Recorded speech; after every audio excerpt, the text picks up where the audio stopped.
വേദിയിലിരിക്കുന്ന ഏറ്റവും പ്രിയങ്കരായ നേതാക്കന്മാർ, എന്നെ കേൾക്കുന്ന നിലമ്പൂരിലെ പ്രിയ സഖാക്കളെ, പ്രിയപ്പെട്ടവരെല്ലാവർക്കും വിനീതമായ നമസ്കാരം. എല്ലാവരുടെയും പ്രസംഗം വളരെ ആവേശം കൊള്ളിക്കുന്നതാണ്. ഞാൻ ഒരു പ്രസംഗത്തിന് മുതിരുന്നില്ല, കാരണം പ്രസംഗത്തിനല്ല ഇവിടെ പ്രസക്തി എന്ന് എനിക്കറിയാം. സ്വരാജിനെ എന്റെ സഹോദരനായ തോമസ് ചാണ്ടി, അദ്ദേഹമില്ല, 2019 ലോകത്തിൽ നിന്ന് മാറ്റപ്പെട്ടു. അദ്ദേഹത്തിന് ഏറ്റവും ഇഷ്ടപ്പെട്ട ഒരു വ്യക്തിത്വമാണ് സ്വരാജ്. അതിന് പ്രധാന കാരണം തോമസ് ചാണ്ടി ഞാനൊക്കെ വിചാരിച്ച ഞങ്ങൾക്കാണ് ഏറ്റവും കൂടുതൽ ബൈബിൾ അറിയാവുന്നതാണ്. പക്ഷേ ഞങ്ങളെയൊക്കെ വെട്ടുന്ന രീതിയിലുള്ള ബൈബിൾ വചനങ്ങളും വാക്യങ്ങളും അറിയാവുന്ന വ്യക്തി ശ്രീമാൻ സ്വരാജാണ്. അതുകൊണ്ട് നിലമ്പൂരിലെ സകല വ്യക്തികളും താങ്കൾക്ക് വോട്ട് ചെയ്യത്തുള്ളൂ, ഒരു സംശയവും വേണ്ട. 2018 തോമസ് ചാണ്ടി ഒരു പ്രഖ്യാപനം നടത്തി. ഞാൻ എന്നും ഓർക്കുന്നുണ്ട്. ഞാൻ MLA അല്ല, അദ്ദേഹത്തിന്റെ കൂടെ നടക്കും. എന്ന് ഞാൻ കുട്ടനാട് MLA ആയല്ല, അന്ന് കുട്ടനാട് MLA അല്ല. ഇന്ന് അദ്ദേഹം പറഞ്ഞു, അടുത്ത 15 വർഷവും പിണറായി വിജയനാണ് കേരളത്തിൽ ഭരിക്കുന്നതെന്നാണ് പറഞ്ഞിരിക്കുന്നത്. അതൊരു പ്രവചനമാണ്.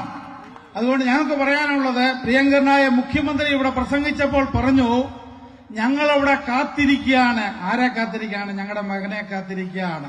അത് നിലമ്പൂരിലെ മകൻ ഞങ്ങളവിടെ കാത്തിരിക്കുന്നു. നിയമസഭയിൽ ഈ 19-ാം തീയതി തെരഞ്ഞെടുപ്പ് 29-ാം തീയതി പ്രഖ്യാപിക്കുമ്പോൾ ആരാധ്യനായ സ്വരാജ് ഏറ്റവും വലിയ ഭൂരിപക്ഷത്തിൽ ഇവിടെ നിന്ന് വിജയിക്കണമെന്നുള്ളത് നിലമ്പൂരിന്റെ മാത്രം അവകാശമാണ്.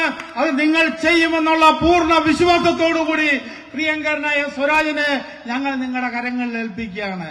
ഇനി ഞങ്ങളുടെ NCP-ക്കാരുടെ മീറ്റിങ്ങുകളുണ്ടായിരുന്നു കേട്ടോ. ചെറിയ പാർട്ടിയാണെങ്കിലും 7 പഞ്ചായത്തിലും മുനിസിപ്പാലിറ്റിയിലും ഞങ്ങളുണ്ട്. ഞങ്ങൾ ഈ സംവിധാനമൊക്കെ, ഞങ്ങളുടെ മന്ത്രി ഇവിടെ ഇരിപ്പുണ്ട് കേട്ടോ, വനം വകുപ്പ് മന്ത്രിയാ. അതുകൊണ്ട് എല്ലാ കാര്യങ്ങളും ഭംഗിയായിട്ട് ചെയ്യാനായിട്ട് എല്ലാ സംവിധാനവും ഞങ്ങൾ ചെയ്യുകയാണ്. അതുകൊണ്ട് ഞങ്ങളുടെ ജില്ലാ പ്രസിഡന്റ് ഉൾപ്പെടെ എല്ലാവരും വേദിയിലുണ്ട്.